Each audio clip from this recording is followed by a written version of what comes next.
მოგესალმებით, ეთერშია გადაცემა რეზიუმე, სტუდიაში მუშაობს ჟურნალისტი მერაბ მეტრეველი. მივესალმებით ჩვენს რადიო მსმენელებს, ვინც გვისმენს FM 103.9-ზე, რადიო პალიტრის ეთერით და ასევე მივესალმებით ჩვენს ტელემაყურებლებს, ვინც გვიყურებს ტელეკომპანია პალიტრა ნიუსის ეთერით.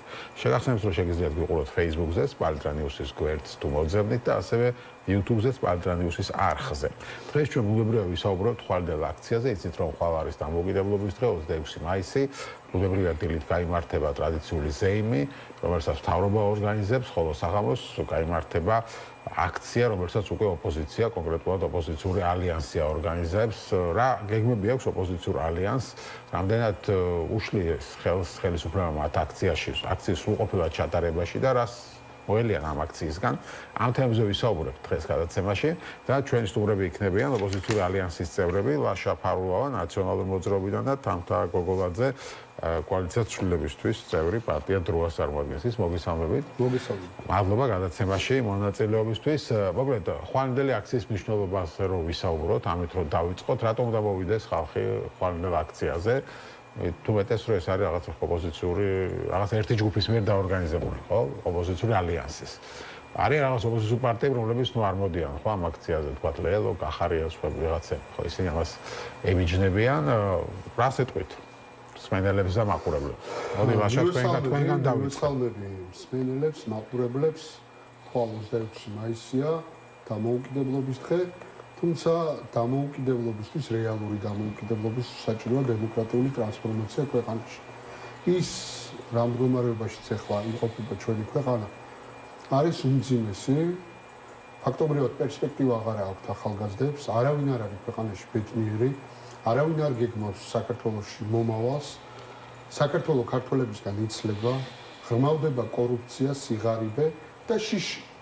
შიში რომ ყველას დაიჭერეს, შიში რომ ოპონენტი არ უნდა არსებობდეს, შიში იმისა რომ კი აღარ არის საჭირო, ესე უყურებს ივანიშვილი რომ აღარ არის საჭირო ქვეყანაში ოპოზიცია. თუ არის ოპოზიცია, უნდა იყოს ციხეში, ეს არ არის ნორმალური. ჩვენ ქვეყანას ნამდვილად ჭირდება დემოკრატიული ტრანსფორმაცია.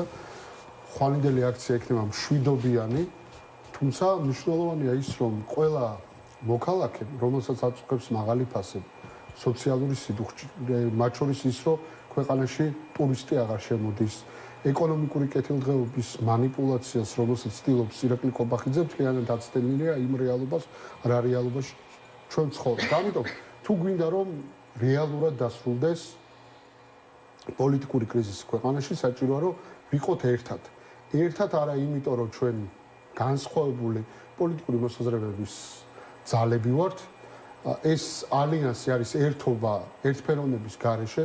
ჩვენ ქრისტიან-დემოკრატიული კონსერვატიული პლატფორმას წარმოვადგენთ, არიან ლიბერალური პლატფორმის წარმომადგენლებიც და რა თქმა უნდა, ჩვენთვის ყველასთვის ერთად მნიშვნელოვანია, რომ დემოკრატია აღდგეს ქვეყანაში, რომ ტერორი აღარ იყოს, რეპრესია აღარ იყოს, რომ ჩვენი შვილების მომავალი დავგეგმოთ ამ ქვეყანაში, რომ პერსპექტივა გაჩნდეს. აი ამიტომ ვიკრიბებით ყველანი ერთად ხვალ თესეუს პირველ კორპუსთან 19 საათზე, რომ ვაჩვენოთ არა მხოლოდ ივანიშვილს, ან ოცნებას, არამედ მთელ საერთაშორისო საზოგადოებას, რომ ქართველ ხალხს სურს დემოკრატია. ეს არის მნიშვნელოვანი იმ დროს, როდესაც ამერიკის სახელმწიფო დეპარტამენტი იმყოფება წარმომადგენლების საქართველოში და ერევანში კი არ ჩამოდის სახელმწიფო მდივანი, არამედ ბოდიში საქართველოში კი არ ჩამოდის სახელმწიფო მდივანი, არამედ ჩადის ერევანში. ამიტომ ჩვენ უნდა ვაჩვენოთ ერთგვარი დამოკიდებულება, ქართველი ხალხის დამოკიდებულება დემოკრატიის მიმართ და ეს მათ შორის განსაზღვრავს ჩვენს სამომავლო პერსპექტივასაც. მოხდება თუ არა ქვეყანაში გადატვირთვა, რომელიც სურს შეერთებულ შტატებს. ივანიშვილის გამო დაიკარგა სტრატეგიული პარტნიორობა, ივანიშვილის გამო საქართველო აღმოჩნდა საემიგრაციო ბლოკადაში. ჩვენ თანამოქალაქეებს, რომელსაც ჰქონდა პერსპექტივა, რომ თუ აქ ვერ იპოვიდა მაღალანაზღაურებად სამუშაო ადგილს, წავიდა და შეერთებულ შტატებში იპოვიდა, ხო? ეს პერსპექტივაც გაქრა, რატომ? იმიტომ რომ გაუარეს და სავიზო პროცედურები. $15,000 დადევა მოუწევს საქართველოს მოქალაქეს მხოლოდ და მხოლოდ იმიტომ, რომ ამერიკის საელჩოში შევიდეს. აი ეს ყველაფერი რა რეჟიმში ჩვენი ქვეყანა იმყოფება, შეჩერებული ევროინტეგრაცია, სასწორის სპინაზე დევს და რისკის ქვეშ არის ჩვენი ევროპული პერსპექტივა და მათ შორის უვიზო მიმოსვლა. ეს საბოლოო ჯამში აისახება არა მარტო ჩვენზე, არამედ ჩვენი შვილებს. ამიტომ ჩვენი შვილების მომავლისთვის, პერსპექტივისთვის, ევროპული განვითარებისთვის, მათ შორის რომ ცხოვრების ხარისხი გაუმჯობესდეს, ძლიერი ოჯახისთვის, ეკონომიკური კეთილდღეობისთვის, სწორედ იმ გზავნილებისთვის, რომელიც აი ესე რომლის პროექციასაც ახდენდა ქართული ოცნება, თუმცა საბოლოო ჯამში ტყუილი და ფარისევლობა აღმოჩნდა, ხო?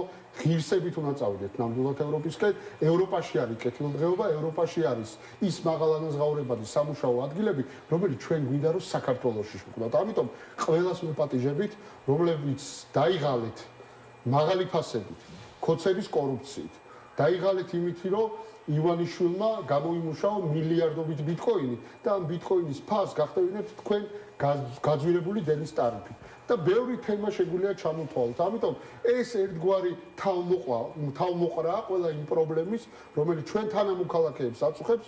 ამიტომ 26 მაისი არის ერთიანობის დღე, დამოუკიდებლობის დღე და იმის ტესტი, რომ ჩვენ ნამდვილად გვინდა დემოკრატია. ამიტომ დემოკრატიული წინსვლისთვის, დემოკრატიული ერთობისთვის, დემოკრატიული წესწყობილების აღდგენისთვის უნდა დავდგეთ ჩვენ ყველანი ერთად თესეუდან რუსთაველამდე და კი, ეს არის მნიშვნელოვანი ყველასთვის, მათ შორის იმ ადამიანებისთვის, რომლებსაც სურდათ 24 წელს მშვიდობა, მაგრამ ის რასაც თავაზობდა ქართული ოცნება, არათუ მშვიდობა არ ყოფილა. არამედ ის ხო რეპრესია და ტერორი, რომელშიც ჩვენი თანამოქალაქეები ცხოვრობენ და ვიღაცებს თუ ეგონა რომ მაღალ ფასებთან ბრძოლას იწყებდა კობახიძე და აი 86%-იანი ფასნამატი გაქრებოდა. ისე დამთავრდა ეს კომისიობანა, რომ 86%-იანი ფასნამატი იქიდანაც გაქრა. ტყუილი და ფარსი აღმოჩნდა. ამიტომ ეს არის ერთგვარი ტესტი. დგავართ ერთად საერთო მომავლისთვის, არა პარტიებისთვის, არა რაღაცა პოლიტიკური ან პარტიული დღის წესრიგისთვის, არამედ ჩვენი თავისთვის, ჩვენი შვილებისთვის. ამიტომ ყველას გეპატიჟებით ხვალ თესეუსთან 7 საათზე, 19 საათზე და იქიდან ერთად მსვლელობით რუსთაველისკენ. ეს რომ ქართულ ოცნებას სურს რომ ეს მიტინგი არ იყოს რაღაცა ხმაურიანი, მათ უნდათ ესე იყოს, მაგრამ ჩვენი ერთობა განსაზღვრავს იმ დღის წესრიგს, რომელიც ხვალ ექნება ამ აქციას. ისინი აპარატურას თუ არ შეგვატანინებენ, თუ ბევრი ადამიანი მოვა, ის იქნება ყველაფერზე პასუხი და მე დარწმუნებული ვარ, ხვალ ვიქნებით ბევრი და ერთად საქართველოს იტყვის მთავარ სათქმელს. არა მარტო ევროპისთვის, არამედ შეერთებული შტატებისთვის, რომ კი, ჩვენ ვართ ის სახელმწიფო, რომელსაც მინდა რომ პოლიტიკური პატიმრები არ ყავდეს, ჩვენ ვართ ის ქვეყანა და ის ხალხი, რომელსაც არ სურს რომ დემოკრატიული უკუსვა იყოს თავის ქვეყანაში და სურს დემოკრატია, როგორც განვითარების ერთადერთი პერსპექტივა. გასაგებია, თამთა გოგოლაძეს კიდევ ერთხელ წარმოგიდგენთ დროას წევრს. თამთა, თქვენ რას ფიქრობთ? აქციებში აქტიურად ხართ თქვენს ჩართული და ყველა ვთქვათ, ხო, ოპოზიციური პარტიის ბევრი წარმომადგენელი, მაგრამ დიდი ხანია ასე რაღაც ერთიანად ოპოზიციას არ დაუგეგმავს და აქციების თითქოს ცოტა ხო ესეთი მინავრილებული იყო. თუ ახლა შაბათის მარშს არ ჩავთვლით, რომელიც ტრადიციულად ტარდება, არის მრავალრიცხოვანი, მაგრამ არც იკლებს, არც იმატებს რაოდენობა. ხვალ რას ელოდებით და რას ეტყვით ადამიანებს, რატომ უნდა მოვიდნენ ხვალ აქციებს? პირველ რიგში ძალიან მნიშვნელოვანი თარიღი არის ხვალ 26 მაისია საქართველოს დამოუკიდებლობის დღე და ამ აქციის ორგანიზატორი, რა თქმა უნდა, არის ოპოზიციური ალიანსი, ოღონდ მონაწილე იქნება თითოეული საქართველოს მოქალაქეებისთვისაც ეს თარიღი და ეს დღე არის მნიშვნელოვანი და ვისთვისაც ეს ქვეყანა არის მნიშვნელოვანი. ამიტომ ჩვენ გვექნება საპროტესტო მსვლელობა ხვალ 7 საათზე დავიძვრებით თესეუს პირველი კორპუსიდან პარლამენტამდე. მნიშვნელოვანია ძალიან ბევრი ადამიანის გამოსვლა, რომ ჩვენ კიდევ ერთხელ დავინახოთ ერთმანეთი, დავინახოთ ძალიან ბევრი ვართ, იმიტომ რომ რეალურად ბევრი ვართ. ბევრია ის ადამიანი ამ ქვეყანაში, ვისაც აქვს პროტესტი სხვადასხვა მიმართულებით და ეს ადამიანები ყოველდღიურად ვერ დგანან რუსთაველზე, არ დგანან რუსთაველზე, რაც იმას არ ნიშნავს, რომ ცოტა ვართ, ცოტა ხალხია რუსთაველზე. ამიტომ ხვალინდელი დღე კიდევ ერთხელ იქნება იმის ნათელი მაგალითი, რომ პროტესტი საქართველოს მოსახლეობაში არის ძალიან დიდი სხვადასხვა მიმართულებით. ჩვენ კიდევ ერთხელ დავინახავთ ერთმანეთს, ჩვენ კიდევ ერთხელ დავანახებთ ქართულ ოცნებას, რომ ჩვენ ვართ ძალიან ბევრი და გაჩერებას არ ვაპირებთ და ამის მაგალითი არის ყოველდღიური აქციები, რომელიც მიმდინარეობს ყოველდღე რუსთაველზე, შაბათის მარშები. ჩვენ კიდევ ერთხელ ხვალ შევიკრიბებით და ვიქნებით დარწმუნებული ვარ ძალიან ბევრი, იმიტომ რომ ჩვენ ბოლო კვირების განმავლობაში დავდივართ თბილისის სხვადასხვა უბანში, ამ 26 მაისის საინფორმაციო კამპანიის ფარგლებში და ჩვენ ხვდებიან ქუჩაში ადამიანები, რომლებიც არიან გაბრაზებულები და რომლებიც აპირებენ ხვალ აქციაზე მოსვლას, რომლებიც მოვლენ ხვალ რუსთაველზე. ხო, ბევრი არის გაბრაზებული, მაგრამ არის იმედგაცრუებულიც, ხო? იმიტომ რომ რაღაც შედეგი ვერ დაინახა ამ აქციებით. ხო, მთელი ამდენი ხანი გრძელდება ეს აქციები, გასაგებია მათი მნიშვნელობა ბევრისთვის ეთანხმებიან, მაგრამ ამავე დროს რაღაც ნიჰილიზმაც დაისადგურა ოპოზიციური ამორჩევლის რიგებში. ამაზე რა სიტყვით? გასაგებია, იმიტომ რომ ზუსტად ეს არის აი ამ ავტორიტარული მმართველობის ბუნება და ქცევა, ეს ამის შედეგი არის, რომ დღეს ადამიანები არიან ნიჰილიზმში, თუმცა ვერ ვიტყოდი იმას, რომ პროტესტმა ვერ გამოიღო შედეგი. ნამდვილად შედეგიანი იყო ეს ამდენხნიანი რუსთაველზე დგომა და ეს ამხელა მასშტაბის აქციები, იქიდან გამომდინარე, რომ ჩვენ ვიცით, რომ დღეს ქართული ოცნების რეჟიმი არის იზოლაციაში. ვიცით რომ ისინი არიან დასანქცირებული, ვიცით რომ მათ აღარავინ აღარ ელაპარაკებათ. აქ თქვენ ახსენეთ რომ ერევანში ჩადის ამერიკელები ჩადიან ერევანში, ერევანში მოიყარა თავი აბსოლუტურად ევროკავშირის ყველა ქვეყანამ და საქართველოში არავინ არ ჩამოდის, იმიტომ რომ აი ამ რეჟიმს არავინ არ ესაუბრება და ეს არის ზუსტად იმ პროტესტის. ხო, თუმცა დღეს კობახიძემ თქვა, რომ რუბიოსო ელაპარაკე მეცო და მაქვს იმედია, რომ ჩვენი ურთიერთობა გადაიტვირთება. კი, ეხლა მოდი ფაქტებს ვიყვეთ და იმ ინფორმაციას, რომელიც აქამდე გაჟღერდა, სახელმწიფო დეპარტამენტმა კონკრეტული გზამკვლევი დადო და უთხრა ქართულ ოცნებას, თუ როგორ უნდა გადაიტვირთოს ეს ურთიერთობები, ხო? რომ აგერ გამოუტანა ვიცე-პრეზიდენტი ვესის სიტყვები, რომ დემოკრატიული მანდატი არ მოიპოვება ოპონენტების დევნით და ციხეში ჩასვლა. ანუ ეს headline-ად გამოიტანა სახელმწიფო დეპარტამენტმა. მათი წარმომადგენლები დღეს თბილისში იმყოფებიან, მაგრამ სახელმწიფო მდივანი თბილისში არ ჩამოდის. ჩადის ერევანში. რატომ ხდება ეს, ხო? საქართველოს ყოველთვის იყო რეგიონალური ჰაბი. თავარი დემოკრატიის შუქურა რეგიონში და ეს შუქურა ნელ-ნელა ჩაქრა და ეს გააკეთა ივანიშვილმა. გააკეთა მიზანმიმართულად საქართველოს წლების განმავლობაში ეხმარებოდა ფაქტობრივად მაშველი რგოლი იყო რუსეთისთვის სანქციების გვერდის არიდებაში, თუმცა ძლიერი ამერიკა უკვე კარნახობს ყველას, თუ როგორი წესები უნდა იყოს, არა მხოლოდ გლობალური თვალსაზრისით, არამედ რეგიონალური თვალსაზრისით. არავინ არ გაუტარებს ივანიშვილს სანქციების გვერდისავლას, არავინ არ გაუტარებს ირანის დახმარებას, ირანის აიათოლების რეჟიმის დახმარებას, მით უმეტეს პუტინის რეჟიმის დახმარებას და კი, შეერთებულ შტატებს სჭირდება ძლიერი პარტნიორი რეგიონში. და თუ ვინმე უნდა იყოს ამერიკის შეერთებული შტატების პარტნიორი, უნდა იყოს საქართველოს ქრისტიანული ქვეყანა, რომელსაც საკუთარი იდენტობა დროშაზე აქვს დატანილი. ამიტომ ჩვენ ვართ სწორედ ამ იდენტობის მატარებელი, ჩვენ ვართ სანდო პარტნიორი, მაგრამ ჩვენ უნდა ვიყოთ დემოკრატია და ამ დემოკრატიის თავარი ხაზი გადის იმაზე, რომ ქვეყანას არ უნდა ყავდეს პოლიტპატიმრები და უნდა იყოს თავისუფალი არჩევნები. სწორედ ამას ნიშნავდა ის headline, რომ თუ გინდათ სტრატეგიული პარტნიორობა, თუ გინდათ ამერიკის შეერთებულ შტატებთან ერთად მნიშვნელოვან პროექტებში მონაწილეობა, ეს ნიშნავს იმას, რომ კი, ყველა უნდა გათავისუფლდეს და კი, თავისუფალი არჩევნები უნდა ჩატარდეს და მანდატი დემოკრატიული გზით უნდა მოიპოვოს ხელისუფლებამ. დღეს ეს მანდატი მიტაცებული აქვს ივანიშვილს, ამ ქვეყანაში ღრმავდება კორუფცია, ღრმავდება სიღარიბე და შიში. და ამ შიშით უნდა მართოს მთელი ქვეყანა. რატომ იჭერს და რატომ აკავებს ყველას, ვინც კი ითხოვს ქვეყანაში დემოკრატიას, ვისაც უნდა ევროპული პერსპექტივა, იმიტომ რომ შიში დანერგოს საზოგადოებაში, იმიტომ რომ ქართულ ოცნებას აღარაფრის შეთავაზება აღარ შეუძლია. ანუ წარმოიდგინეთ 2012 წელს პოლიტიკური ძალა, რომელიც ეუბნება საქართველოს მოქალაქეს, რომ თითოეულ სოფელში 5 მილიონი შევიტან, ახლა იმერეთში, ხონში, კონტუაჩი მაგალითად, მათხოჩი 5 ადამიანს ვერ იპოვოთ სამუშაო ძალას, რომ მოგეხმაროთ რაიმე საქმიანობაში. 5 კაცი აღარ არის სოფელში იმისთვის, რომ სამუშაო შეასრულოს. დაბერდა ჩვენი სოფლები, დაიცალა სამუშაო ძალისგან, საქართველოს ქართველებისგან იცლება, აღარავინ ქორწინდება, აღარავინ გეგმავს შვილების მომავალს საქართველოში, განათლების დეფორმა ვიხილეთ.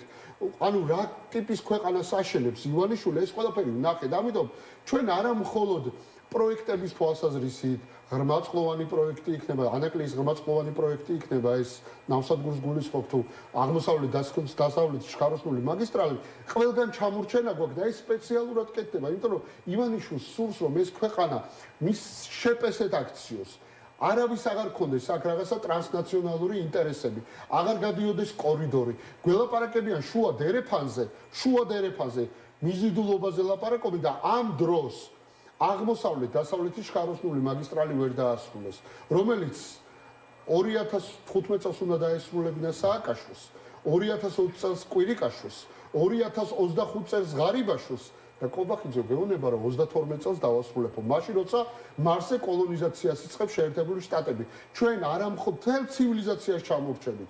ჩვეულებრივ ჩიხად ვიქეცით, არ იზოლაციაშია საქართველოს და ეს ხდება მხოლოდ და მხოლოდ იმის გამო, რომ კორუფცია ღრმავდება ამ ქვეყანაში და კონკრეტული ციფრებით დასტურდება. დღეს გამოვიდა და ლაპარაკობს რაზე. ანუ კობახიძე დღეს ლაპარაკობდა იმაზე, რომ გვაქვს საკმაოდ კარგი ეკონომიკური ზრდა, ის სიღარიბეში მცირდა ქვეყანაში და ასე შემდეგ და ასე შემდეგ. დღეს აღმოჩნდა პარალელურად, რომ სოციალურ დაუცველთა ბაზაში ყოლეთ ძალიან ბევრი ადამიანი და ეს ადამიანები რეალურად არ უნდა იყვნენ ამდენი რაოდენობით და რადგან ეს COVID პანდემია დაემთხვაო, არ ვიცი ხო რამდენი წელი გავიდა მას შემდეგ ვეღარ მოხდა ამის გამო აი ამ ბაზის გადახედვა, რომ იქიდან ახლა ამოიღო.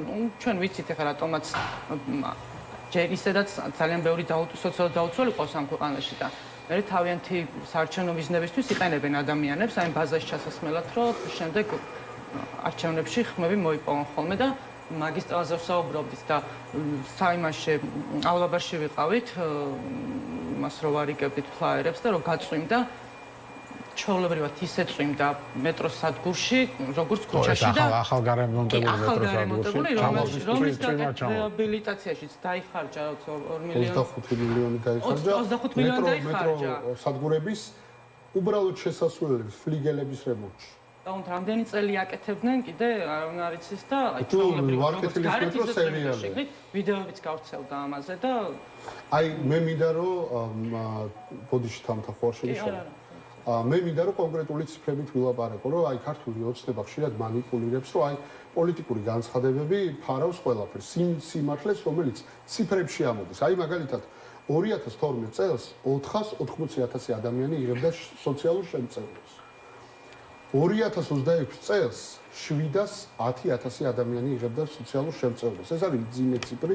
ეს ხდება მაშინ, როდესაც მაღალფასებთან ბრძოლა გამოაცხადა ირაკლი კობახიძემ და ეს ციფრი იმდენად ტრაგიკულია, რომ მათ შორის სახალხო დამცველმა ანგარიშით მიმართა პარლამენტს 1 აპრილს და უთხრა, რომ არ დაიწყოთ მორატორიუმი არსებობდა ამ ბაზასთან დაკავშირებით, ბენეფიციერებთან დაკავშირებით და არ ამოიღოთ პატარა ბავშვები, იმიტომ რომ 380,000 ბავშვი საქართველოში, ანუ 10% ჩვენი თანამოქალაქეების იღებდა სოციალურ შემწეობას და თუ მოუხსნით ამ ბავშვებს სოციალურ შემწეობას, ეს არის მათი გაწირვა შიმშილისთვის. პირდაპირ დაწერა სახალხო დამცველმა. ანუ სადღაც 380,000-მდე ბავშვი არსებობს, რომელიც ბენეფიციარია შემწეობის და 710,000 ადამიანი იღებდა სოციალურ შემწეობას იმ ქვეყანაში, სადაც 2025 წელს საბანკო მაფიის, საბანკო ოლიგარქიის მოგება იყო 3.3 მილიარდი ლარი. წარმოგიდგენიათ, ანუ იმ ქვეყანაში, სადაც 1,200,000 ადამიანი ამბობს, რომ მე მჭირდება სოციალური შემწეობა. მე ღარიბი ვარ. ანუ 1,200,000 ადამიანი თulis საქართველოში თავს სიღარიბის ზღვარს ქვემოთ და სოციალურ შემწეობას ეხა შევამცირებთ ამ დროს საბანკო მაფია იღებს წმინდა მოგებას 3.3 მილიარდი ლარის ოდენობით. ეს რას ნიშნავს? ეს ნიშნავს იმას, რომ ქვეყანაში გვაქვს ყველა დონის კორუფცია, კლეპტოკრატია და მათ შორის საბანკო ოლიგარქია. თქვენ საუბრობდით იმაზე, რომ აი ისა ინდიფერენტულია საზოგადოება ამ აქციების მიმართ. რა თქმა უნდა, აქციები ეს არის რთული გზა. იმიტომ რომ ჩვენ ავირჩიეთ მშვიდობიანი კალაპოტი. ეს ნიშნავს იმას, რომ ჩვენს მეგობრებთან ერთად, პარტნიორებთან ერთად, საერთაშორისო საზოგადოებასთან ერთად ვიბრძვით იმისთვის, რომ დემოკრატია გქონდეს ქვეყანაში. და ეს არის რთული გზა, ეს არის ეკლიანი გზა. ეს გზა აირჩია ქართველმა ხალხმა და ჩვენ ამ გზაზე მტკიცედ დავრჩით. არ მივიღეთ მონაწილეობა თვითმმართველობის არჩევნებში. იმიტომ რომ ესეც რუსული სპეცოპერაცია იყო და მათ შორის ეს რომ სწორი გადაწყვეტილება იყო ციფრებში ამოვიდა. აი წარმოიდგინეთ, გიორგი გახარიას პოლიტიკურმა ჯგუფმა დედაქალაქში, მილიონიან ქალაქში მიიღო 10,000-ზე დაბალი შედეგი. 10,000 ხმა ვერ მოაგროვა. რატო? იმიტომ რომ ეს იყო არასწორი გზა. მაგრამ ეხლა ჩვენ უნდა გამოვიტანოთ ყველა იმ შეცდომიდან, მათ შორის შეცდომიდან, ყველამ დავუშვით რაღაცა ტიპის შეცდომა, მაგრამ ეხლა არის ერთიანობის დრო. ეხლა არის ერთმანეთთან ხელის ჩამორთმევის დრო. აღარ არის ლანძვის დრო, აღარ არის დაპირისპირების დრო, რადიკალიზმის დრო. ეხლა ჭირდება ქვეყანას გაერთიანება და 26 მაისი აი როგორი მნიშვნელოვანი და სიმბოლური ციფრია, რომ თუ სადმე ქართველი ხალხი უნდა გაერთიანდეს, რა თქმა უნდა ეს უნდა იყოს დამოუკიდებლობის დღე და უალტერნატივოა ეს გზა. საქართველოს დემოკრატია არის უნიშნელოვანესი, იმიტომ რომ ჩვენ სხვა რესურსები არ გვაქვს. თუ არ გვექნება დემოკრატია, ქვეყანაში ინვესტიცია არ შემოვა. ამიტომ ყველა ეს ფინანსური პარამეტრი, რომელიც ახლა დღეს არის, რაზეც ლაპარაკობს ირაკლი ყობახიძე არის მანიპულაცია ამბობს რომ შევამცირეთ სიღარიბე და ეხა ამოვყრით ხალხს სოციალურ დაუცველთა ბაზიდან 710,000 ადამიანის შემცირება უნდა 90,000 ადამიანით ეხლა გამოვიდა მაგალითად ჯანდაცვის მინისტრის მოადგილე და ეს განცხადება გააკეთა რომ აი ვისაც ამოვიღებთ იმათ ეკნებათ გასაჩივრების უფლება იმიტომ რომ თვითონაც კარგად ხვდებიან რომ მოუწევთ ისეთი გადაწყვეტილების მიღება კი იქ იყო პარტიული ხალხი კი იქ იყო პარტიული ინტერესი კი იყო საარჩევნო ინტერესი და ეს არჩევნები რომ მორჩა აღარ ჭირდებათ ის ხალხი გავიქეთ ჩვენ ამაზე დიდი ხანი საუბრობდით რომ ადმინისტრაციული რესურსები გამოიყენება მათ შორის სოცბაზები მაგრამ ბევრი ისეთი ადამიანი მოხვდება ამ შემცირებაში აი ამ შემცირებაში ყობახიძის შემცირებაში რომ დაიჩაგრება პატარა ბავშვები და ნამდვილად იმ ქვეყანაში ცხოვრობ სადაც პატარა ბავშვებს წამალი ჭირდება და ხელისუფლება იმის ნაცვლად ბავშვები თვითონ სტუდენტები აგროვებენ ამ პატარებისთვის ფულს იმათ აშავებს ამიტომ ეხლა და ახლა და ამ წუთას მნიშვნელოვანია რომ ყველამ ერთად საბოლოოდ გავცეთ ამ რეჟიმს თქვენც ვიდათ კითხოთ ანუ სიღარიბე მცირდება და ამიტომ უნდა შემცირდეს სოციალურ დაუცველთა რაოდენობა ყობახიძე ამბობს ასეთ არის ოფიციალური სტატისტიკა რომ ჩვენი მმართველობის პირველ პერიოდში სიღარიბე შემცირდა ამ ქვეყანაში და ანუ 1200 ვისაც აქვს სადღაც დაახლოებით შემოსავალი ისინი არ უნდა იყვნენ სოციალურ დაუცველთა ბაზაში ну ლოგიკურია ხო რომ როდესაც ქვეყანას ყავს ბევრი სოციალურად დაუცველი ავტომატურად ნიშნავს რომ ამ ქვეყანას პრობლემები აქვს ხო ეკონომიკური. აი იმ ფონზე როდესაც ირაკლი ყობახიძე დღეს გამოდის და იტყუება და ამბობს რომ რაღაცა სამჯერ გაიზარდა ეკონომიკა და კარგად ცხოვრობს ჩვენ ახლა უფრო კარგად ცხოვრობს წელს ვიდრე ცხოვრობით წინა წლებში გამოდის რომ უფრო ნაკლები სოციალურად დაუცველი უნდა ყავდეს და ალბათ ეს არის მიზეზი რატომაც აპირებენ რომ ეს სოციალურად დაუცველთა ბაზა შეამცირონ და ამოიღონ იქიდან ადამიანები არ ვიცი ვინ მოხდება ამ სიაში სამწუხარო იქნება იმიტომ რომ რამდენი წყვილის არ უნდა თქვას ეხა ქართულმა ოცნებამ ყველა ადამიანმა თავისი ოჯახიდან თავისი ჯიბიდან და თავისი გარემოცვიდან ძალიან კარგად იცის ყველაზე კარგად იცის როგორი ეკონომიკური მდგომარეობა არის დღეს ქვეყანაში ძალიან კარგად იცის როცა შედის მაღაზიაში და ყიდულობს საკვებ პროდუქციას რამდენი უჯდებოდა თქვა წინა წლებში რამდენი უჯდება ახლა ძალიან კარგად იცის იმიტომ რომ ხედავენ რომ თავიანთი ოჯახის წევრები და თავიანთი გარემოცვა ნათესავები ყოველდღიურად მიდიან ევროპაში ამერიკაში იმისთვის რომ იქ რაღაცა ორი უკმა იშოვონ და არა მარტო საკვებისთვის ადამიანები მიდიან იმისთვის რომ იქ მიიღონ ნორმალური ჯანდაცვა ხარისხიანი ჯანდაცვა იმიტომ რომ ჩვენი ჯანდაცვა დღეს ვერ თავაზობს ქვეყანაში მოქალაქეებს ისეთ სერვისებს რომელიც მნიშვნელოვანი არის იმისთვის რომ ადამიანები უბრალოდ გადარჩენ და ადამიანებმა შეინარჩუნონ სიცოცხლე. ხოლო მე დარწმუნებული ვარ რომ ადამიანებმა ძალიან კარგად იციან ქვეყანაში რეალურად რა მდგომარეობა არის ზუსტად აი ამის პასუხი იყო ირაკლი ყობახიძეს გასცეს საქართველოს მოქალაქეებმა პასუხი დიუშენის სინდრომით დაავადებული ბავშვებისთვის, რომ უპრეცედენტო რაოდენობის თანხა აგრო და ეს იყო განაცხადი, ჩემი აზრით და არა მხოლოდ მარათონი, ეს იყო განაცხადი იმის, რომ ჩვენ ამიტომაც დაიწყეს გაშავება ამ დიახ, რა თქმა უნდა, მიხვდნენ რასთან ჰქონდათ რეალურად საქმე, რომ ეს არ იყო უბრალოდ რაღაცისთვის შეგროვებული თანხა. ეს იყო პასუხი ირაკლი კობახიძეზე, რომ თურმე ამ ქვეყანაში ადამიანებს არ უნდათ, რომ თავიანთი ჯიბიდან 50 მილიონი რამდენიც იქნება, ისე გაიფლანგოს. პარალელურად ჩვენ ვხედავთ, რომ მიუხედავად იმისა, რომ ოპოზიციის წარმომადგენლების და მედიაც სულ იმას საუბრობს, რომ ქართული ოცნების წარმომადგენლები წლების განმავლობაში ბიუჯეტის ფულს იპარავენ და ჭამენ, ბოლო პერიოდში თვითონ დაიწყეს, ხო, ამ კორუფციის გამონჯება და თვითონ აკავებენ თავიანთ წევრებს და ამის პარალელურად ვხედავთ, რომ 50 მილიონი ლარის გამოყოფა თურმე საქართველოს მოსახლეობას თავისი ჯიბიდან არ უნდა ბიუჯეტიდან იმისთვის, რომ ბავშვს დაეხმაროს. აი ამაზე პასუხი იყო ზუსტად ადამიანებმა უთხრეს, რომ კი, ჩვენ გვინდა რომ ბავშვებს დავეხმაროთ, ჩვენ გვინდა რომ ბავშვებს წამალი ქონდეთ და დადგინდა თვითონ შეაგროვეს ეს თანხა და ეხლა დაიწყეს გაშავება, რომ თითქოს რაღაცა ეს თანხა არამიზნობრივად დაიხარჯება, ამ თანხით წამალი ვერ კი ამ თანხით რა თქმა უნდა წამალი ვერ შემოვა, იმიტომ რომ ამ წამლის შემოტანას ჭირდება სახელმწიფოს ჩართულობა, მაგრამ ამ წამლის იქით ამ ბავშვებს აქვთ ძალიან ბევრი სხვა საჭიროება, რომელსაც ვერ იღებენ ეტლიდან დაწყებული საწოლი და ჩვენ გვაქვს რეკლამა, რეკლამის შემდეგ დავბრუნდებით და გავაგრძელებთ საუბარს ქვეყანაში შექმნილ ვითარებაზე და ხვალდელ აქციაზე. შეგახსენებთ, ხვალ ოპოზიციას დიდი აქცია აქვს დაგეგმილი, ასე რომ დავბრუნდებით რამდენიმე წუთში.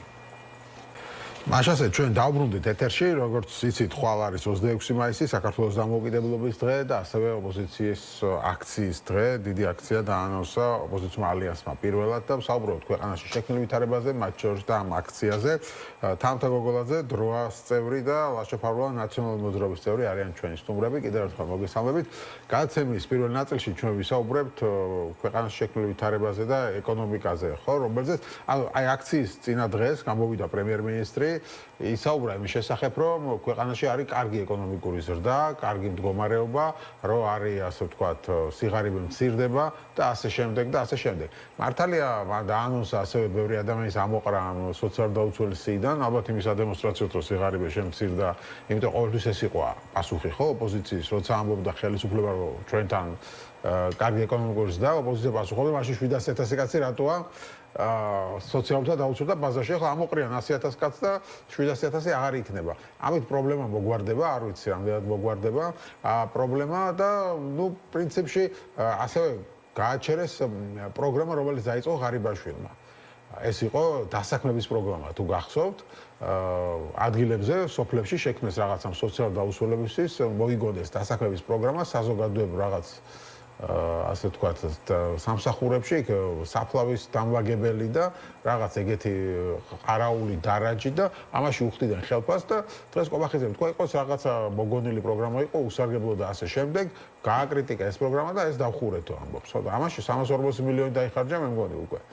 უსარგებლო კი არა, არ არის, ანუ არარსებული პროგრამა იყო, ესე თქვა. ეგ სამსახურები რეალურად არ არსებობდა, უბრალოდ იყო შექმნილი და ადამიანები, რომლებიც ისხდნენ საკუთარ სახლებში, უბრალოდ თვის ბოლოს ერისხებოდათ ხელფასი და ამაზეც რა თქმა უნდა ძალიან ბევრს საუბრობდით ჩვენ მაშინ და გვეუბნებოდნენ, რომ არა უკვე და აქ საინტერესო თემაა, როცა ამბობენ, რომ ფული არა გვაქვს დუშენის დაავადებული ბავშვებისთვის, იმიტომ ძვირიჯდება წამალი 340 მილიონი აქვს, აი ასე დარიგებული. აი ძალიან მარტივად ვთქვით.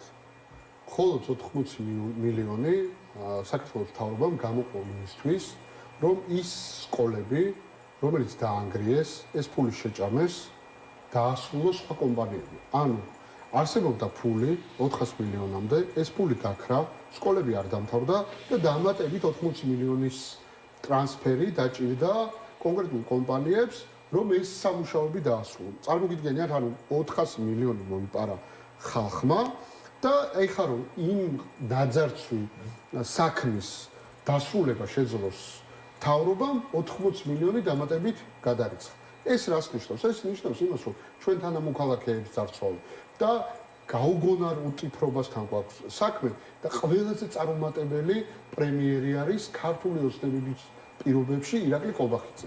ყველაზე წარუმატებელი.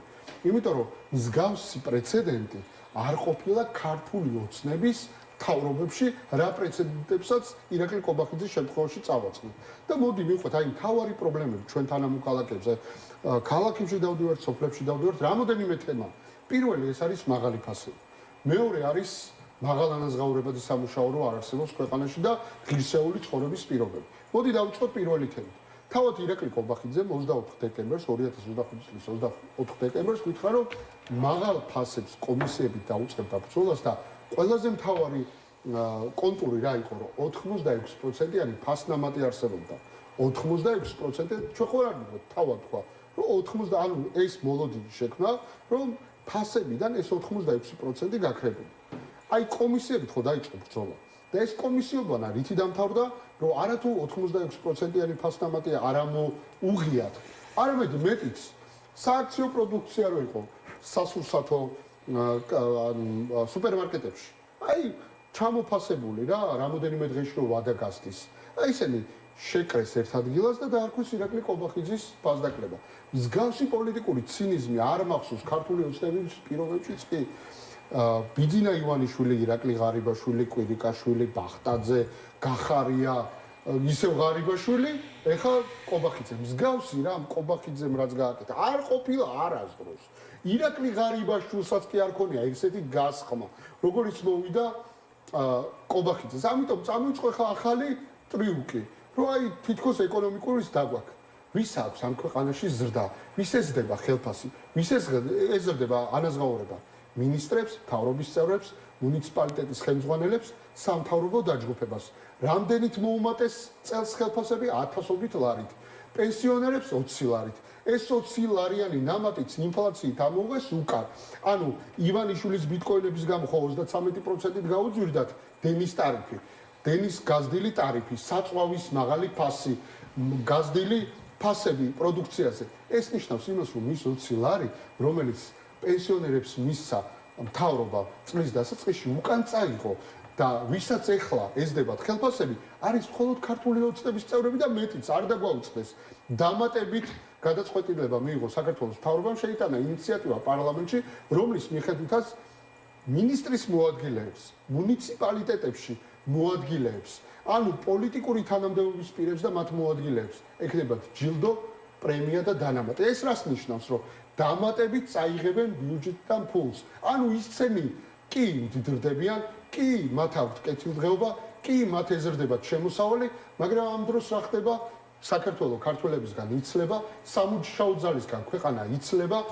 პრობლემა გვაქვს ყველა მიმართულებით და მათ შორის ძალიან საინტერესოა ბიზნეს ასოციაციები ყოველწლიურ კონფერენციებს რო აწყობენ თავარ პრობლემას იცი რასაც ხდება სამუშაო ძალა არ ყოფილა თუნდაც ქვეყანაში იცი რატო არის სამუშაო ძალა ქვეყანაში იმიტომ რომ ყველას უჭირს ყველა არის პრობლემის წინაშე საბანკო ოლიგარქია ძარცობს ჩვენ თანამოქალაქეებს და არა მარტო ფიზიკურ პირებს არამედ იურიდიულ პირებსაც ბიზნესი საქართველოში ფაქტობრივად აღარ არის იმიტომ რომ საბანკო ოლიგარქია მთელი ეკონომიკა წაიღო ორი ბანკი მთელი ჩვენი ეკონომიკის 60%-ს დაეპატრონა და ეს მოგება ამოსული არის კონკრეტული ციფრებით. აი წარმოიდგინეთ 0.6 იყო მილიარდი ლარი მოგება 2020 წელს პანდემიის დროს. როგორც კი პანდემია დასრულდა, ბიზნეს კი არ დაეხმარნენ, მოქალაქეს კი არ დაეხმარნენ, ფიზიკურ პირს კი არ დაეხმარნენ, გულისხმობს საბანკო მაფია.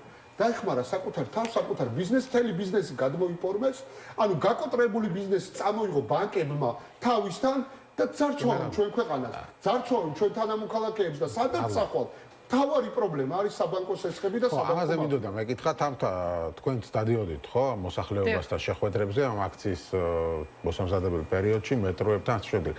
რაზე გელაპარაკებთ ძირითადად მოსახლეობა და რამდენად ახლა მინდა ოპოზიციას ვისაუბრო, რამდენად აქვს მათ ნდობა ოპოზიციის მიმართ. მე ბევრი მინახავს უკმაყოფილოა ხელისუფლებით, მაგრამ ოპოზიციასაც არ ენდობა. დიახ. და აქვს რაღაც იმედგაცრუება და ასე შემდეგ. კი ბატონო. მოსახლეობის ძირითადად ეს გამოკვეთილ პრობლემად მე პირადად ვიტყოდი, რომ ეს არის მაღალი ფასები პროდუქტებზე. იმიტომ რომ რაც არ უნდა კომისია შექმნან, როგორც ლაშა ამბობდა, ის ფასდაკლებული პროდუქტები, რომლებიც აქვთ ხოლმე სხვადასხვა მარკეტებში, არის ისეთი, რომ აი მაგალითად 2 დღეში და 3 დღეში გასდის ვადა. ესეთი პროდუქტები, აი მინდა უთხრა მოსახლეობას, ევროპის ყველა ქვეყანაში არის უფასო. ანუ ფასდაკლებული კი არა და თან ისეთი მაღალი ფასით რომ მაინც არ შეგვიძლია ამის ყიდვა.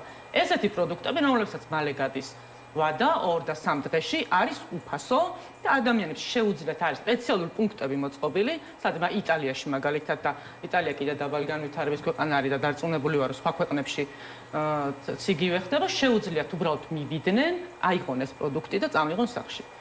ეს ხდება ევროპის ქვეყნებში თან იმ ფონზე, რომ ეხლა მე დარწმუნებული ვარ, რომ არც ერთ ევროპელს არ უჭირს იმის ყველას აქვს იმის შესაძლებლობა, რომ საკვე პროდუქტი იყიდოს და ამ პროდუქტებს გატანენ იქიდან ისე, რომ არანაირ საბუთს არ გთხოვენ. რადგან იქ მიხვედი და წამოგება გინდა, ესე იგი უცებ რაღაც გაგიჭირდა და მოგავს. თავარი პრობლემა არის ფასები. თავარი პრობლემა არის, რა თქმა უნდა, ის, რომ ადამიანებმა იციან, რომ ჩვენი უკეთესი მომავლისთვის საჭირო არის ამ ქვეყნის ევროინტეგრაცია. ეს ყველამ ძალიან კარგად იცის და ესეც არის მათთვის ძალიან დიდი პრობლემა. მე ხო რა თქმა უნდა არიან ამ ქვეყანაში ადამიანები, რომლებსაც ყველა ოპოზიციური პარტია და ოპოზიციური ლიდერი რა თქმა უნდა არ მოსწონთ, მაგრამ ერთადერთი რაშიც ვარ დარწმუნებული და რაც დავინახეთ აქედან არის, რომ ამ ადამიანებს უნდა ცვლილება. ყველას უნდა ცვლილება. ხო, და ალტერნატივას რამდენად ხედავენ ამაშია საქმე, ხო? ამას მე მინდა დავამატო ის, რომ წინა არჩევნებზე რომელიც ქართულმა ოცნებამ მიიტაცა, ქართულმა ხალხმა ოპოზიციას დაუჭირა მხარი. ანუ ოპოზიციამ რეალურად ეს არჩევნები მოიგო. ამას ვამბობ თამამად იმის მაგალითზე, რომ იქ სადაც ქართულმა ოცნებამ არჩევნები ვერ გააყალბა და ვერ მიიტაცა, ეს იყო საზღვარგარეთ, ჩვენი უბნები აბსოლუტურად ყველა უბანში ქართული ოცნება ძალიან დიდი ანგარიშით დამარცხდა. ანუ ხალხმა მოწონდა თუ არ მოწონდა, გადაიჩია ეს ხელისუფლება და მხარი დაუჭირა არსებულ ოპოზიციას. ხო, კი ბატონო, ლაშა, შენ რას ფიქრობ ამ თემაზე? მოსახლეობის ნდობა, შენც არის ხო მოსახლეობის შეხვედრებზე? მოსახლეობის ნდობა რამდენად აქვს ოპოზიციურ ალიანსს? აქ გასაგებია, რომ აქციაზე მოვა ხალხი, შეიძლება ისეთ ხალხი მოვიდეს, ვინც თქვენ საერთოდ არ გაძლევს, ხო? იმიტომ მოვა პროტესტის გამოსახადად. მაგრამ ალტერნატივას რამდენად ხედავენ თქვენში?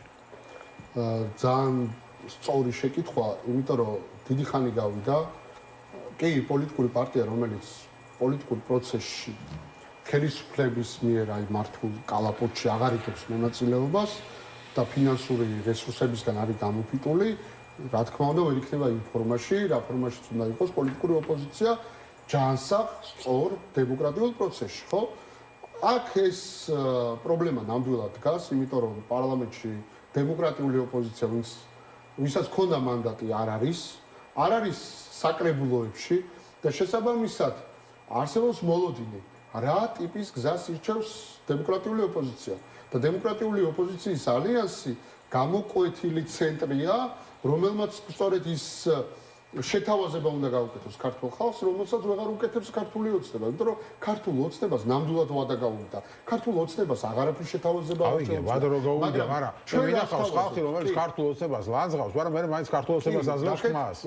იმიტომ რომ იძახის რომ სხვას მის მივცე.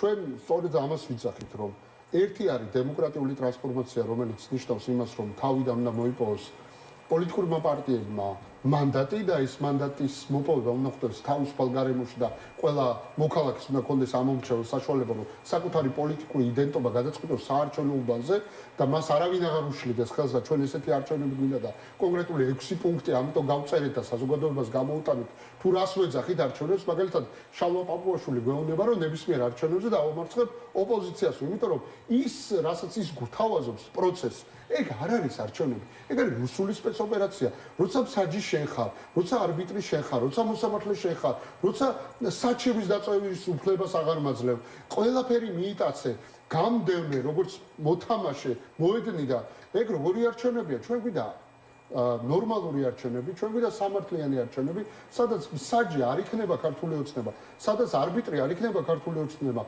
სადაც მოსამართლე აღარ იქნება მურუსიძე, სადაც პატიოსანი ცენტრალური საარჩევნო კომისია ეყოლება ქვეყანას და არა კალანდარიშვილები და ჯავახიშვილები და 1000 მამაძაღლი კიდე იქ. ამიტომ ჩვენ ზუსტად ვიცით ეს როგორ გაკეთდეს. მეორე და მნიშვნელოვანი გამორიცხულია პოლიტიკური პატიმრობა კონკრეტული ადამიანების პოლიტიკოსების გაგრძელდეს, როგორც წარმოგიდგენიათ, მიხეილ სააკაშვილის ციხეში, ლევან ხაბეიშვილის ციხეში, ნიკა მელიას ციხეში,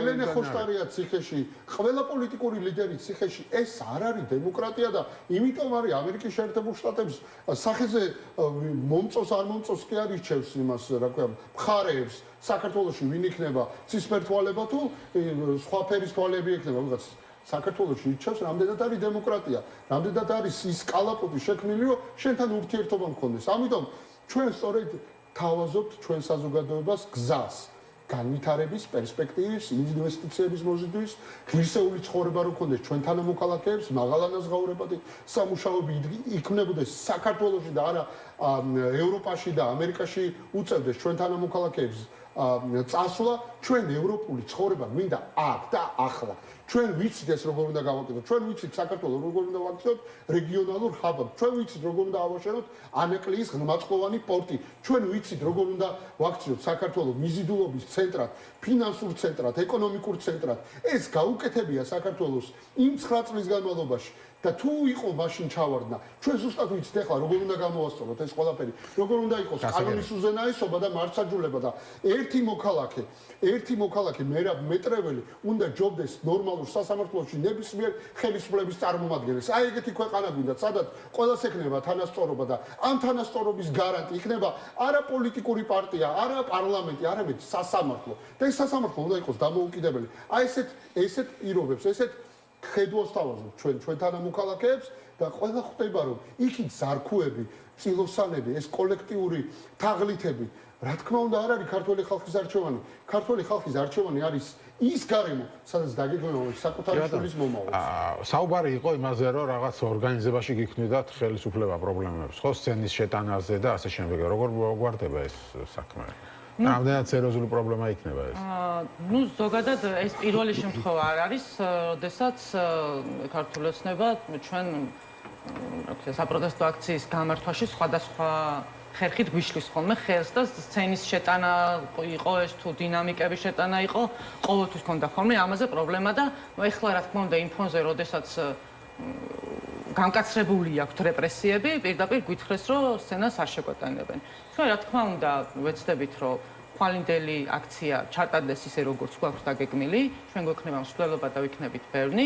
სცენას შევიტანთ, არ შევიტანთ, ამას გადამწყვეტი მნიშვნელობა არ ექნება, ჩვენ სათქმელს მივიტანთ ადამიანებამდე და რაც არის აი ამ პროტესტის სულისკვეთება და მთავარი მიზანი, მე დარწმუნებული ვარ, რომ ეს აუცილებლად იქნება ხვალინდელს. რაღაც მინდა დავამატო წინა საუბარს ჩვენ ძალიან მძიმე ვითარებაში გვიწევს ოპოზიციას უგულისხმობ ახლა აი ამ რეჟიმთან ოპონირება. პირველ რიგში იქიდან გამომდინარე რომ რეპრესიები არის ჩვენ წინააღმდეგ ყველა პარტიის თითქმის ლიდერი ან წარმომადგენელი არის ციხეში დაკავებულები არიან ისინი ადამიანებს ჩვენს და ჩვეულებრივ აქციის მონაწილეებსაც ტროტუარზე დგომისთვის იჭერენ, ჩვენ არ გვაქვს ფული, ქართულ ოცნებას აქვს ძალიან ბევრი ფული და მე არ მახსენდი, ვერ წარმომიდგენია და ვერავინ ვერ დამისახელებს ერთ ქართული ოცნების წარმომადგენელს, რომელიც ეხლა ჩვენაირ პოზიციაში რომ ჩააყენო, დადგება და იბრძოლებს აი ამ ქვეყნის უკეთესი მომავლისთვის უფულოდ და იმის შიშით, რომ ხვალ შეიძლება აღმოჩნდეს ციხეში. ძალიან ბევრი წელია ქუჩაში ვართ, მართლა და ვიბრძვით იმისთვის, არანაირი გამორჩენა ჩვენ ამაში არ გვაქვს, რომ ამ ქვეყანას გქონდეს უკეთესი მომავალი. იმიტომ რომ ჩვენც ამ ქვეყნის წარმომადგენლები ვართ და ჩვენ გვინდა პირველ რიგში, რომ ვიცხოვროთ უკეთეს მომავალში და ჩვენმა შვილებმა და ჩვენმა ოჯახის წევრებმა გვინდა რომ იცხოვრონ. აშა, ხვალ ეტყვით მოსულ ადამიანებს რა იქნება შემდეგ? რა თქმა უნდა, ეს იქნება საეტაპო მნიშვნელობის აქცია. კი, ჩვენი თავარი ამოცანა არის, რომ ძალები მოვიკრიფოთ, ყველას დავანახოთ, როგორც ქვეყნის შიგნით, ისე ქვეყნის გარეთ, რომ დემოკრატიული ოპოზიციას აქვს დიდი მხარდაჭერა ქართულ საზოგადოებაში. ეს არის განსაკუთრებით მნიშვნელოვანი მაშინ, როდესაც მარკო რუბიო ჩადის ერევანში. ყველამ უნდა დაინახოს, რომ ქართულ ხალხს სურს დემოკრატია, დემოკრატიული განვითარება. სხვა არჩევანი უბრალოდ ბუნებაში ქართულს არ გააჩნია, იმიტომ რომ ეს არის სწორედ ის ფუნდამენტი, რომელზეც უნდა დაშენდეს ეკონომიკა. ეკონომიკა, რომელიც შექმნის ღირსეულ სამუშაო ადგილებს, მაღალადაზღაურებელ სამუშაო ადგილებს, რომელიც იქნება გარანტია ძლიერი ოჯახის გარეშე წარმოუდგენელია ქვეყნის განვითარება. დაცლილი სოფელი ეს არის ის პრობლემა, რომელიც თითოეულ ჩვენთაგანს აწუხებს. სოფლებში დავდივართ, აღარავინ აღარ არის, ახალგაზრდა აღარ შეხვდება. ყველა არის თითქმის პენსიონერი სოფელში დარჩენილი და ისინიც ვეღარ ქმნიან, ბოსტანი აღარ აქვს ხალხ სოფლებში. რატომ? იმიტომ რომ აღარ შეუძლიათ მუშაობა, ჩვენი სოფლები არის დაბერებული და 90-იან წლებში არ დაგვაუწყდეს, რომ სოფელმა გადაარჩინა საქართველო. ამიტომ ჩვენ გვჭირდება ძლიერი სოფელი, ჩვენ გვჭირდება ძლიერი ოჯახი, ჩვენ მინდა ღირსეული საქართველო და ისინი ახლა აპირებენ, აი ტექნიკურად იქნება თუ არა გახმოვანება. მადლობა მედიას, რომელიც ამ რეპრესიულ მანქანის წინაშე დგას, ყოველდღიურად ცდილობენ, რომ ხან ფორმულა, ხან თქვენ, ხან ტევე პირველი როგორმე დააჯარიმონ, პრობლემა შეუქმნან, მაგრამ თქვენ გვაძლევთ იმის საშუალებას ველაპარაკოთ ქართულ ხალხს და ყველამ ძალიან კარგად იცის რა არის ჩვენი გზავნილი. ამიტომ გვექნება თუ არა ხმის გამაძლიერებელი, იქნება თუ არა მიმართვები, ყველამ ძალიან კარგად ვიცით. მორჩა ჩვენ თვითონ აუჩენეს კალაპოტი, აქ არ გვექნება ჩვენ რაღაცა პარტიული რევერანსები, ჩვენ გვექნება ერთი მოთხოვნა, რომ დაინიშნოს ახალი თავისუფალი სამართლიანი არჩევნები და რა თქმა უნდა გათავისუფლდნენ პოლიტპატრიოტები. ეს არის ფუნდამენტური საკითხი, არა მარტო ჩვენთვის, არამედ საერთაშორისო საზოგადოებისთვის. მადლობა დიდი გადაცემაში სტუმრობისთვის. ჩვენი სტუმრები იყვნენ თამთა გოგოლაძე, დროას წევრი და ლაშა ფარვალა, ნაციონალური მოძრაობის წევრი. ასეთი იყო დღევანდელი გადაცემა. მე ხვალამდე გემშვიდობებთ. ხვალ 7-ის ნახევარზე შევხვდებით ისევ ერთმანეთს.